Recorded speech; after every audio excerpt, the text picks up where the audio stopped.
নমস্কাৰ, আপোনালোক সকলোকে স্বাগতম জনাইছোঁ। আজি আপোনালোকৰ কমেণ্টৰ ওপৰত ভিত্তি কৰি ভিডিঅ'টো প্ৰস্তুত কৰিছোঁ। আশা কৰিম ভিডিঅ'টো শেষলৈকে চাব।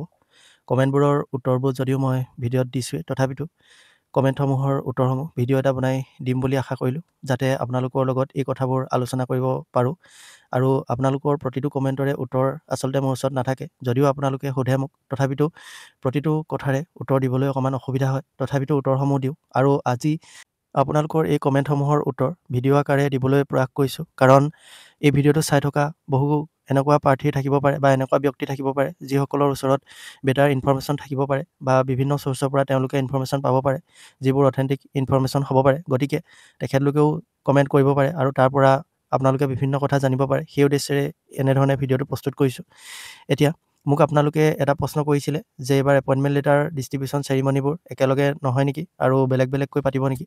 কাৰণ কালি মুখ্যমন্ত্ৰী ডাঙৰীয়াই মিডিয়াৰ সন্মুখত তেখেতে যিখিনি কথা ব্যক্ত কৰিছে, সেই কথাখিনিৰ পৰা এনেকুৱাই অনুভৱ হৈছে যে এইবাৰ মানে আমাৰ এপইণ্টমেণ্ট লেটাৰ ডিষ্ট্ৰিবিউশ্যনবোৰ একেলগে নহয়, বেলেগ বেলেগকৈ হ'ব। তেখেতে যিহেতু কৈছে বেলেগ বেলেগকৈ দিন ঘোষণা কৰিম বুলি, আৰু তেখেতে সেই ডেটসমূহ 2 এদিনৰ ভিতৰতে জনাম বুলি কৈছে। 2 এদিনৰ ভিতৰত মানে তেখেতে চাগে এইকেইদিনতে লাইভ আহিব বা অন্য কোনো উপায়েৰে তেখেতে দিনসমূহ ঘোষণা কৰিব, আৰু খুব সম্ভৱ তেখেতে লাইভ যোগেই জনাব, কাৰণ তেখেতে এনেকুৱা খবৰবোৰ সদায় লাইভ যোগেৰেই তেখেতে ফেচবুক লাইভ যোগেৰেই যিহেতু এই জাননীবোৰ দিয়ে। গতিকে অতি কম দিনৰ ভিতৰতে তেখেতে হয়তো ফেচবুক লাইভ আহিব, আৰু তেখেত ফেচবুক লাইভ অহা আজি কেইবাদিনো হৈ গ'ল, অহা নাই এই বিষয়বোৰ লৈ পেলাই।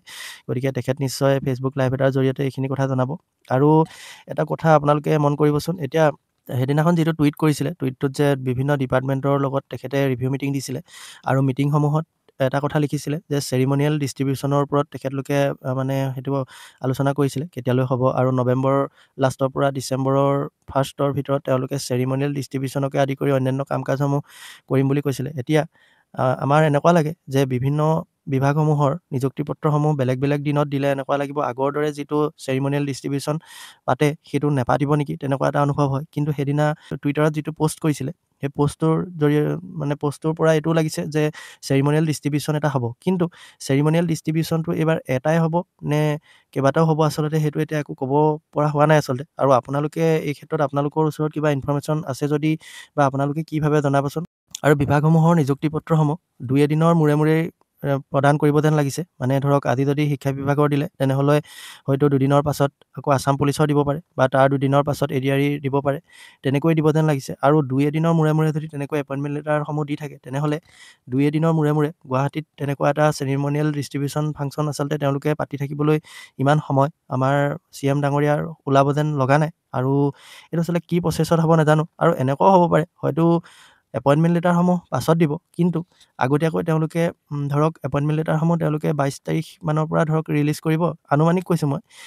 তেতিয়া তেওঁলোকে কিজানি 21 তাৰিখমানত কিছুমান কেণ্ডিডেটক প্ৰতিটো বিভাগৰে চিলেক্টেড কিছুমান কেণ্ডিডেটক ধৰক প্ৰতিটো বিভাগৰে পাঁচজনমান কেণ্ডিডেটক তেওঁলোকে চিলেক্ট কৰি পেলাই, এনেওতো গোটেইখিনিক সেই চেৰিমনিয়েল ডিষ্ট্ৰিবিউশ্যনটোততো গোটেইখিনিক এনেও এপইণ্টমেণ্ট লেটাৰ নিদিয়ে, পাছতেই দিয়ে সকলোকে। আগতেও তেনেকুৱাই হৈছে। গতিকে তেনেকুৱা এটা ডিষ্ট্ৰিবিউশ্যন চেৰিমনি পাতিবও পাৰে হয়তো আগতীয়াকৈ, এটাই পাতি পেলাই পাছত মানে বেলেগ বেলেগকৈ এপইণ্টমেণ্ট লেটাৰসমূহ দি থাকিব, সেইটোও কৰিব পাৰে। নহ'লে যে গুৱাহাটীলৈ গোটেইবোৰ বিভাগকে বেলেগ বেলেগ দিনত 2 এদিনৰ মূৰে মূৰে মাতি মাতি এপইণ্টমেণ্ট লেটাৰ দি থাকিব আৰু তেনেকুৱা চেৰিমনি পাতি থাকিব, সেইটো হ'ব যেনো লগা নাই। আৰু ক'বও নোৱাৰি সেইটোও কৰিব পাৰে, কাৰণ কেলৈ এতিয়া ইলেকশ্যন আহি আছে, চৰকাৰে এদিনতে গোটেই কথাখিনি সামৰি নথয়। যদি এনেকৈ মিটিং 2-3 দিনৰ মূৰে মূৰে মিটিং পাতি পাতি মানুহৰ মাজত মানে এপইণ্টমেণ্ট লেটাৰ দিয়াৰ ক্ষেত্ৰত বেছি মানুহ তেওঁলোকে গেডাৰ কৰিবলৈ বা বেছি মানুহৰ মাজত এই কথাখিনি চলাবলৈ বা মানুহৰ মনত বেছিকৈ ৰাখি মানে বহুদিনৰ বাবে ৰৈ যোৱাকৈ যদি তেনেকুৱা কিবা প্লেনিং কৰিছে যে যিটোৱে তেওঁলোকক নিৰ্বাচনৰ ক্ষেত্ৰত সহায় কৰিব পাৰে, গতিকে যদি তেনেকুৱা কিবা তেওঁলোকে পলিচি লৈ পেলাই এইখিনি কাম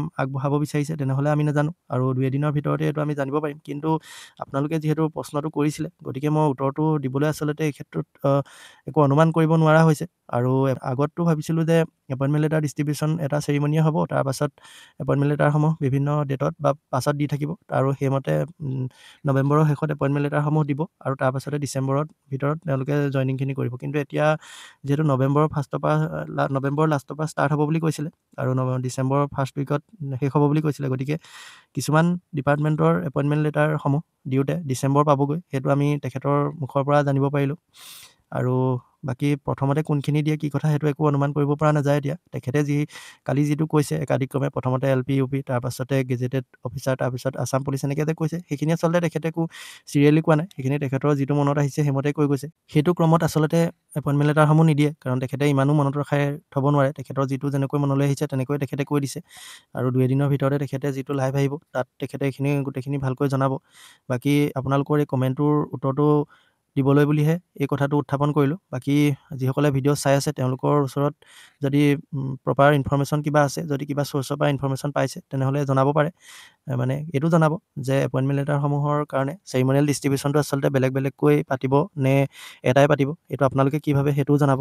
আৰু GT-PGT প্ৰাৰ্থীসকলৰ ক্ষেত্ৰত যিটো মই ভিডিঅ' বনাইছিলোঁ ডিষ্ট্ৰিক্ট ছিলেকশ্যনৰ ক্ষেত্ৰত, কাইলৈৰ পৰা যিহেতু ডিষ্ট্ৰিক্ট ছিলেকশ্যন কৰিবলৈ দিব, তাত বহুকেইজন প্ৰাৰ্থীয়ে এইটো প্ৰশ্ন কৰিছিলে যে যিসকল প্ৰাৰ্থীয়ে যিকেইখন ডিষ্ট্ৰিক্ট ছিলেকশ্যন কৰিবলৈ তেখেতলোকক দিব, তেখেতলোকে ধৰক 5খন ডিষ্ট্ৰিক্ট তেওঁলোকক যেনিবা মেক্সিমাম 5খন ডিষ্ট্ৰিক্ট তেওঁলোকক প্ৰিফাৰেঞ্চ দিবলৈ দিলে, তেওঁলোকে সেই প্ৰিফাৰেঞ্চ দিয়া বা নিৰ্বাচন কৰা সেই ডিষ্ট্ৰিক্ট 5খনত যদি তেওঁলোকৰ মানে ভেকেঞ্চি তেওঁলোকৰ যোগ্যতাৰে যদি ভেকেঞ্চি নাথাকেগৈ, ৰিজাৰ্ভেশ্যনৰ হওক বা যেনেকৈ নহওক, তেতিয়া তেওঁলোকৰ পষ্টটো হোল্ড কৰিব নি, এনেকুৱা এটা কুৱেশ্যন কৰিছিলে, কমেণ্ট কৰিছিলে। কেইবাটাও তেনেধৰণৰ কমেণ্ট পাইছিলোঁ। আৰু সেইটো আচলতে উত্তৰটো এইটোৱে হ'ল যে আপোনালোকক কেতিয়াও হোল্ড নকৰে। যদি আপোনালোকে ছিলেক্ট কৰা সেই ডিষ্ট্ৰিক্ট কেইখনত যদি আপোনাৰ মানে আপোনাৰ যিটো কেটেগৰী সেই ৱাইজ যদি আপোনাৰ ভেকেঞ্চি মানে আপোনাক কভাৰ নকৰেগৈ আপোনাৰ নামটো, তেনেহ'লে আপোনাক তেখেতলোকে নিজৰ ইচ্ছা অনুসৰি বেলেগ ডিষ্ট্ৰিক্টত দিব। গতিকে আপোনাৰ সেইটো কেতিয়াও হোল্ড নহয়, আৰু আপুনি প্ৰিফাৰেঞ্চ দিয়া কেইখন যদি আপুনি পাই যায় তেতিয়া ভালেই, যদি নাপায় তেতিয়া তেওঁলোকে তেওঁলোকৰ ইচ্ছামতে তেওঁলোকৰ যিবোৰ ডিষ্ট্ৰিক্টত আপোনাৰ কেটেগৰী খালী থাকিব পষ্ট, সেইমতে আপোনাক তাত এপইণ্টমেণ্ট দিব। আৰু এই ডিষ্ট্ৰিক্ট ছিলেকশ্যন কৰাৰ ক্ষেত্ৰত এতিয়া আমাৰ কেইখন ডিষ্ট্ৰিক্ট ছিলেকশ্যন কৰিবলৈ দিয়ে সেইটোৰ ওপৰত বহুত কথা নিৰ্ভৰ কৰে। আৰু 3খনতকৈ অধিক ডিষ্ট্ৰিক্ট ছিলেকশ্যন কৰিও আমাৰ একো লাভ নাই, কাৰণ কেলৈ আমিতো ধৰক ওচৰা ওচৰিকৈ আমাৰ খুব বেছি 3খন ডিষ্ট্ৰিক্ট থাকে। যদি আপুনি মাজভাগতে হয় কোনোবা এখন ডিষ্ট্ৰিক্টৰ, তেতিয়া আপোনাৰ ধৰক এইফালে এখন ডিষ্ট্ৰিক্ট আপোনাৰ গাত লাগি আছে বা এখন ইফালে আছে, 4-5খন ডিষ্ট্ৰিক্ট হ'লে আপোনাৰতো 4-5খন ডিষ্ট্ৰিক্ট একে ওচৰা ওচৰিকৈ কেতিয়াও নাথাকে। গতিকে অলপ দূৰটো হ'বগৈ। গতিকে 3খনমান ডিষ্ট্ৰিক্ট যদি দিয়ে, মানে 3খনমান ডিষ্ট্ৰিক্ট ছিলেক্ট কৰিলেহে আপুনি ওচৰতে পোৱাৰ চান্স থাকে। আৰু ডিষ্ট্ৰিক্ট ছিলেকশ্যন কৰিলেও আপুনি তাত পাবনে নাপায় সেইটো তেখেতলোকে উল্লেখ কৰিছে যে প্ৰথমতে তেওঁলোকে তাত ওমেনখিনিক দিব, ওমেনখিনিক যিহেতু ওচৰত দিবলৈ চেষ্টা কৰে, গতিকে তেখেতলোকক প্ৰথমতে দি ল'ব। তাৰপাছতে PWDখিনিক দিব। তাৰপাছত মেৰিটৰ কথা আহিব যে আপুনি কিমান মাৰ্কছ পাইছে। যদি মাৰ্কছ বেছি পাইছে তেনেহ'লে আপুনি গভ যিখিনি স্কুল আছে সেইখিনিত পাব, মাৰ্কছ কম হ'লে প্ৰভিঞ্চিয়েলাইজ স্কুলবোৰত পাব, আৰু সেইমতে তেওঁলোকে নিযুক্তিবোৰ দিব। আৰু মেল কেণ্ডিডেটসকলৰ আমাৰ আচলতে প্ৰিফাৰেঞ্চ দিয়া ডিষ্ট্ৰিক্টকেইখনত পোৱাৰ কিমান দূৰ আশা থাকে সেইটো অকণমান আশাক্ষীণ হয়, কিন্তু ওমেনছখিনি বা PWDখিনিয়ে প্ৰিফাৰেঞ্চ দিয়া ডিষ্ট্ৰিক্টতে পাব, 100% পাব, কাৰণ তেওঁলোকক ফাৰ্ষ্ট প্ৰিফাৰেঞ্চ দিব। তেওঁলোকৰ দিয়াৰ পাছত যি বাকী থাকিবগৈ আৰু সেইখিনিহে আমাৰ মেলখিনিৰ মাজলৈ আহিব। গতিকে মেলৰ ক্ষেত্ৰত অকণমান অসুবিধা আছে বাৰু, নথকা নহয়। বাকী আৰু এটা প্ৰশ্ন কৰিছিলে ADRE কেণ্ডিডেটসকলে যে আমাৰ GT-PGTক যেনেকৈ ডিষ্ট্ৰিক্ট ছিলেকশ্যন কৰিবলৈ দিছে তেনেদৰে ADRE প্ৰাৰ্থীসকলকো জিলা নিৰ্বাচন কৰিবলৈ দিব নেকি বুলি দুটামান কমেণ্ট পাইছিলোঁ। আচলতে ADRE প্ৰাৰ্থীসকলক জিলা নিৰ্বাচন কৰিবলৈ নিদিয়ে। তেওঁলোকৰ যিটো নিযুক্তি প্ৰক্ৰিয়া সেইটো অলপ বেলেগ হয়, আৰু আমাৰ GT-PGTৰ এই ডিষ্ট্ৰিক্ট ছিলেকশ্যন প্ৰক্ৰিয়াটো আচলতে আগতে আছিলেই। আগতে ডিষ্ট্ৰিক্ট ছিলেকশ্যন কৰিবলৈ দিয়ে আৰু তেনেকৈ স্কুলো ছিলেকশ্যন কৰিবলৈ দিছিলে, সেইটো আগৰ পৰাই আছিলে। কিন্তু এইবাৰ আমাৰ এডভাৰটাইজমেণ্টত যিহেতু ৰেণ্ডমলি সেইখিনি ছিলেক্ট কৰিম বুলি কৈছিলে, সেইকাৰণে এতিয়ালৈকে সেই সুবিধাটো দিয়া নাছিলে। কিন্তু তেখেতলোকে সেই ৰেণ্ডমলি ছিলেক্ট কৰাৰ কথা যিটো দিছিলে সেইটো আচলতে তেওঁলোকে এডভাৰটাইজমেণ্টত দিয়া এই ৰেণ্ডমলি দিম বুলি কোৱা কথাটোৰ মতে নগৈ তেখেতলোকে এতিয়া ডিষ্ট্ৰিক্ট ছিলেকশ্যন কৰিবলৈ দিছে, আৰু সেইকাৰণে আচলতে এতিয়া ডিষ্ট্ৰিক্ট ছিলেকশ্যনৰ কথাটো আছে। নহ'লেও এই GT-PGTৰ চাকৰি দিয়াৰ ক্ষেত্ৰত এই ডিষ্ট্ৰিক্ট ছিলেকশ্যন আৰু স্কুল ছিলেকশ্যন প্ৰচেছটো আচলতে সেই প্ৰচেছৰ ভিতৰৰে হয়, এইটো নতুন কথা নহয়। গতিকে এইখিনি GT-PGTৰ ক্ষেত্ৰত থাকেই, শিক্ষকৰ নিৰ্বাচনৰ ক্ষেত্ৰত, এপইণ্টমেণ্টৰ ক্ষেত্ৰত। কিন্তু ADREৰ ক্ষেত্ৰত সেইটো সুবিধা নাপাব। আপোনালোকক যিটো ডিপাৰ্টমেণ্টত আপোনালোকক দিব, যোন ডিষ্ট্ৰিক্টতে দিব, সেইটো মতে আপোনালোকে তাত জইন কৰিবগৈ লাগিব। গতিকে এইটো কেৱল শিক্ষক নিযুক্তিৰ ক্ষেত্ৰতহে এই সুবিধাটো দিছে। বাকী আজিৰ ভিডিঅ'টো ইমানেই আছিলে। আপোনালোকৰ এই কমেণ্টকেইটা বহুকেইজনৰ মনত থকা কিছুমান কথা, আচলতে বিভিন্নজন ব্যক্তিৰ মনত এনেকুৱাবোৰ প্ৰশ্ন চলি থাকে। গতিকে মই এই কমেণ্টকেইটাৰ উত্তৰটো এটা ভিডিঅ' বনাই দিবলৈ চেষ্টা কৰিলোঁ। আৰু কিছুমান কমেণ্টৰ উত্তৰ পটককৈ দি দিয়াটো অকণমান কঠিন হয়, আৰু মই প্ৰতিটো কমেণ্টেই পঢ়োঁ আৰু প্ৰতিজনৰ কমেণ্টৰ উত্তৰেই মই দিবলৈ প্ৰয়াস কৰোঁ। গতিকে মই যিমান দূৰ জানো, মোৰ যিমান অনুমান থাকে বা মই যিমান ইনফৰ্মেশ্যন কালেক্ট কৰিব পাৰোঁ আৰু মই আপোনালোকৰ কিছুমান কমেণ্টৰ উত্তৰ দিবৰ বাবে মই বিভিন্নজনক সোধোঁ বিভিন্ন কথা। মোৰ চিনাকি আগৰ চাকৰি কৰি থকা আৰু তেখেতলোকৰ পৰা কথাখিনি জানি বুজি লৈহে মই আপোনালোকৰ কমেণ্টবোৰৰ উত্তৰ দিবলৈ চেষ্টা কৰোঁ। কিছুমান যিবোৰ কমেণ্ট মই দিবলৈ অকণমান অপাৰগ হওঁ। গতিকে এই ক্ষেত্ৰত এইকেইটা কমেণ্টৰ উত্তৰ এনেকৈয়ে দিলোঁ। বাকী এপইণ্টমেণ্ট লেটাৰ ডিষ্ট্ৰিবিউশ্যনৰ ক্ষেত্ৰত চেৰিমনিটোৰ ক্ষেত্ৰত কেনেকৈ হ'ব সেইটো আচলতে একো অনুমান কৰিব পৰা নাযায়। গতিকে আপোনালোকে কি ভাবে এই ক্ষেত্ৰত কমেণ্ট কৰি জনাব। গতিকে আজিৰ ভিডিঅ'টো ইমানেই। ধন্যবাদ।